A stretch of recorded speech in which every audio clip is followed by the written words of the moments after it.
नमस्कार, good evening, शुभ संध्या। घड़ी में रात के 8:30 बजे हैं और अपने वादे के अनुसार हम हाजिर हैं आपका अपना खेल कार्यक्रम स्पोर्ट्स कैन लेकर। मैं हूं आज आपके साथ धर्मेंद्र और आज के हमारे मेहमान हैं खेल विशेषज्ञ शिवेंद्र चतुर्वेदी। शिवेंद्र, स्वागत आपका। थैंक यू धर्मेंद्र, सुनने वालों को भी नमस्कार। आज बैडमिंटन से एक बार फिर से अच्छी खबर आई है। कल हमने जहां बात की थी कि साइफन ओपन में तानिया हेमंत ने खिताब जीत लिया था, आज बैडमिंटन के कोर्ट से एक और अच्छी खबर, देविका सिहाग ने मलेशिया इंटरनेशनल चैलेंज का खिताब जीत लिया है। जी हाँ, बहुत अच्छी खबर है। Devika Sihag world university games में उन्होंने अभी हाल ही में ब्रॉन्ज मेडल जीता था और इंडियन टीम की एक मेंबर बन चुकी हैं। एक लिहाज से ये एक और धर्मेंद्र बहुत अच्छी बात है कि BWF वर्ल्ड जूनियर चैंपियनशिप इसी साल इंडिया में गुवाहाटी में होने वाली है, सेंटर ऑफ एक्सीलेंस में, जो टीम चैंपियनशिप भी होगी और इंडिविजुअल चैंपियनशिप भी। तो ये जैसे तानिया अहमद ने अच्छा परफॉर्म किया, टूर्नामेंट जीता, भले ही वो इंटरनेशनल चैलेंज टूर्नामेंट है, या फिर आज देविका सिहाग ने टाइटल जीता, बट इंडियन बैडमिंटन के लिए जो एक पौध उभर करके सामने आ रही है, उसके लिहाज से एक बहुत ही हार्टनिंग खबर है ये। शिवेंद्र, हम आपके साथ इस खबर पर और तमाम खेल खबरों पर भी करेंगे चर्चा, लेकिन पहले अब सुर्खियां। भारत की देविका सिहाग ने Malaysia international challenge badminton tournament का महिला सिंगल्स खिताब जीता। ऑस्ट्रेलिया में NSW बेगा ओपन स्क्वाश टूर्नामेंट में भारत की अनाहत सिंह उपविजेता रहीं। डूरंट को फुटबॉल टूर्नामेंट में डायमंड हार्बर FC ने सेमीफाइनल में जगह बनाई। ईस्ट बंगाल FC और मोहन बागान सुपर जायंट्स के बीच चौथा क्वार्टर फाइनल जारी। और अमेरिका के सेंट लुई में सिंगफील्ड कप शतरंज प्रतियोगिता कल से डी गुकेश और R प्रज्ञानंदा रखेंगे भारत की चुनौती।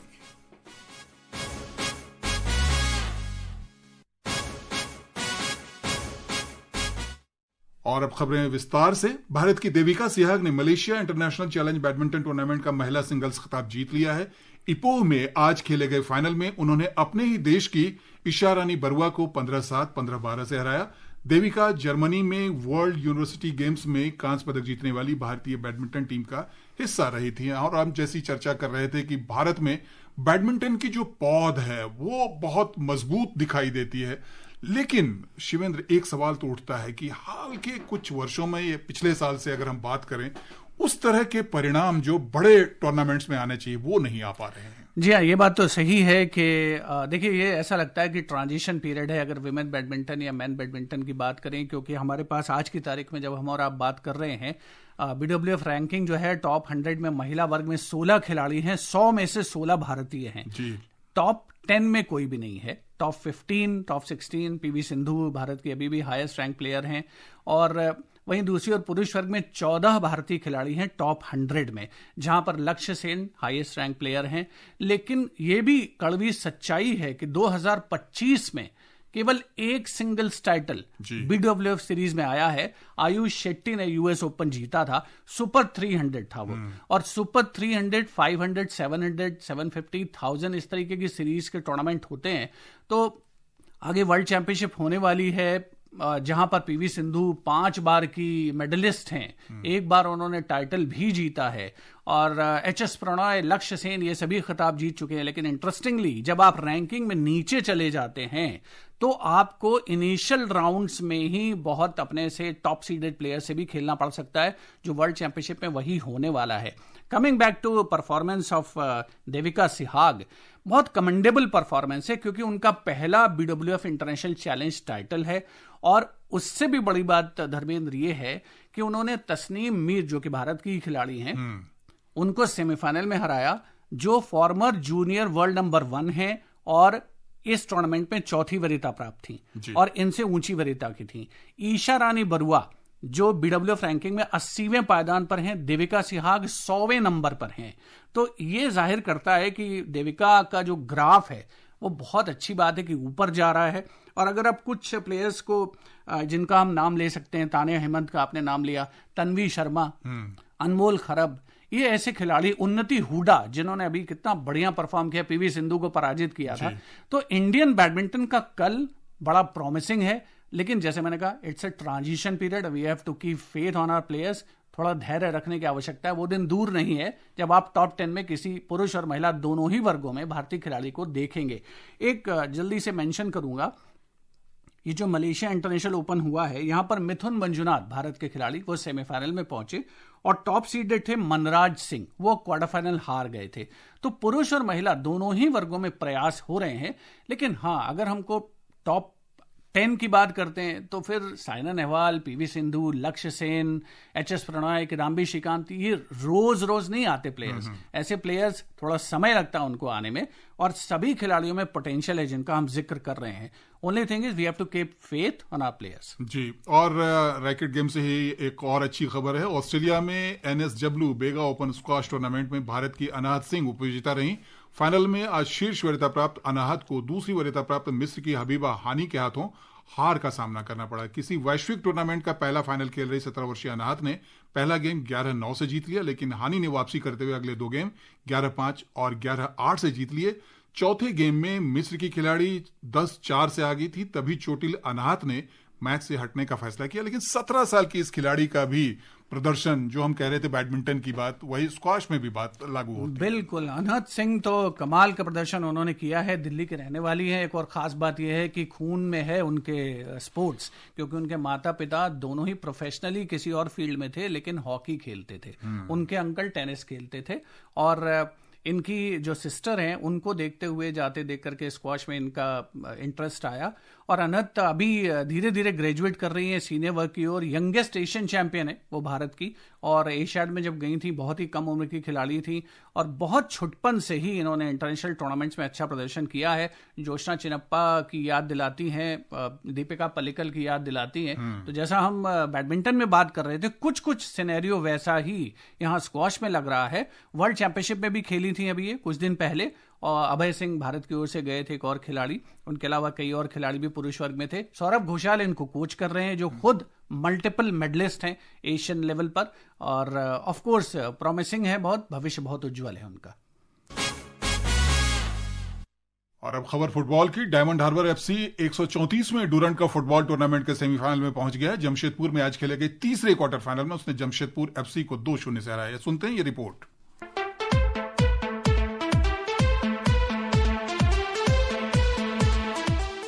अपने घरेलू समर्थकों के बीच जमशेदपुर FC ने दुनिया के सबसे पुराने और प्रतिष्ठित डूरंट कप फुटबॉल टूर्नामेंट के अंतिम 4 में जगह बनाने के लिए पूरा जोर लगाया, लेकिन लक्ष्य से बार बार भटकना टीम को भारी पड़ गया। टाटा स्पोर्ट्स कॉम्प्लेक्स में खेले गए इस क्वार्टर फाइनल में रुआट कीमा के तीसरे मिनट में किए गए गोल से डायमंड हार्बर FC ने न सिर्फ शुरुआती बढ़त बना ली, बल्कि मेजबान टीम को दबाव में भी ला दिया। इस गोल को उतारने के लिए जमशेदपुर FC ने पूरी जद्दोजहद की, लेकिन सटीक आक्रमण के अभाव में टीम गोल पोस्ट के पास जाकर भी भटकती दिखी। सच कहा जाए तो टीम को अपने पुराने कोच खालिद जमील की कमी खूब खली। खालिद जमील अब भारत की राष्ट्रीय टीम के कोच बन गए हैं। दूसरी तरफ डायमंड हार्बर FC के आक्रमण में सटीकता थी। इसी का परिणाम था कि हाफ टाइम से कुछ समय पहले 41वें मिनट में रुआट कीमा ने एक और गोल कर अपनी टीम को बेहद मजबूत स्थिति में पहुंचा दिया। पिछले 23 मैचों से नाबाद रहे डायमंड हार्बर को सेमीफाइनल में जगह बनाने के लिए सिर्फ अपनी बढ़त को बनाए रखना था। टीम की रक्षा पंक्ति ने इस काम को बखूबी किया और जमशेदपुर FC के हर आक्रमण को बेअसर कर दिया। जब रेफरी ने अंतिम विसल बजाई तो पूरी टीम का जोश लाजवाब था। दूसरी तरफ ग्रुप स्टेज में अविजित रही जमशेदपुर FC के खिलाड़ियों के चेहरों पर छाई निराशा इस बात का संकेत थी कि लक्ष्य को चूकने का खामियाजा उन्हें भुगतना पड़ा। लेकिन सच यही है कि इस मुकाबले में बेहतर फुटबॉल खेलने वाली टीम विजेता बनी। आकर्षिता सिंह, स्पोर्ट्स स्कैन। और टूर्नामेंट का चौथा क्वार्टर फाइनल मैच इस समय कोलकाता के विवेकानंद युवा भारती क्रीड़ांगन में ईस्ट बंगाल FC और मोहन बागान सुपर जायंट के बीच चल रहा है। अंतिम समाचार मिलने तक ईस्ट बंगाल 2-0 से आगे है।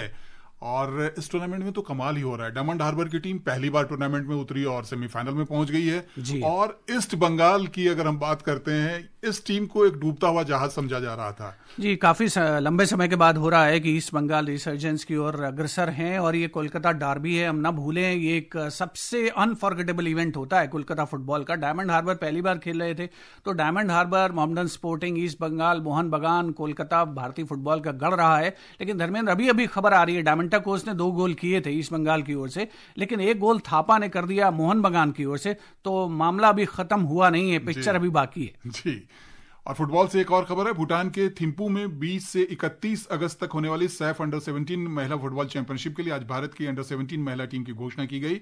मुख्य कोच जोकिम अलेक्जेंडरसन ने 23 सदस्यीय टीम का ऐलान किया है और भारतीय टीम किर्गिज गणराज्य में होने वाले AFC अंडर 17 महिला एशियाई कप क्वालिफायर से पहले सैफ चैंपियनशिप में खेलेगी।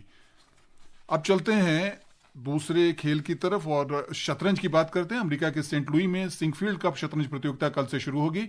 विश्व चैंपियन डी गुकेश इस टूर्नामेंट के जरिए संक्षिप्त अंतराल के बाद क्लासिकल शतरंज में वापसी करेंगे। आर प्रज्ञानंदा भी इस टूर्नामेंट में खेलेंगे। एक रिपोर्ट। ग्रैंड शतरंज टूर के 5वें चरण की इस प्रतियोगिता में गुकेश के साथ साथ प्रज्ञानंदा पोडियम स्थान हासिल कर अपनी रैंकिंग मजबूत करना चाहेंगे। विश्व के नंबर 1 खिलाड़ी मैग्नस कार्लसन इस प्रतियोगिता में भाग नहीं ले रहे हैं। कार्लसन के नहीं खेलने के बावजूद इस प्रतियोगिता में कई शीर्ष खिलाड़ी भाग ले रहे हैं। अमेरिका के फेबियानो कारुआना, फ्रांस के अलीरेजा फेरोजा और अच्छी फॉर्म में चल रहे लेवोन अरुनियन भारत के दोनों खिलाड़ियों के लिए कड़ी चुनौती पेश करेंगे। गुकेश की रैपिड शतरंज में वर्तमान फॉर्म को देखते हुए दावेदारी मजबूत नहीं मानी जा रही, लेकिन इस भारतीय ग्रैंड मास्टर का क्लासिकल शतरंज में शानदार रिकॉर्ड रहा है। इस बीच प्रज्ञानंदा ने अगले वर्ष के कैंडिडेट्स टूर्नामेंट के लिए क्वालिफाई करके अपनी स्थिति पहले ही मजबूत कर ली है। कैंडिडेट्स टूर्नामेंट में विश्व खिताब के लिए गुकेश की प्रतिद्वंदी का फैसला होगा। प्रज्ञानंदा ग्रैंड शतरंज टूर की तालिका में वर्तमान में गुकेश से आगे हैं, लेकिन निरंतरता बनाए रखना महत्वपूर्ण होगा क्योंकि इस प्रतियोगिता में उनका सामना अनुभवी प्रतिद्वंदियों से होगा। ये प्रतियोगिता 10 खिलाड़ियों के बीच 9 राउंड में खेली जाएगी, जिसकी कुल पुरस्कार राशि $3,50,000 अमेरिकी डॉलर है। Vishal Sharma, sports can.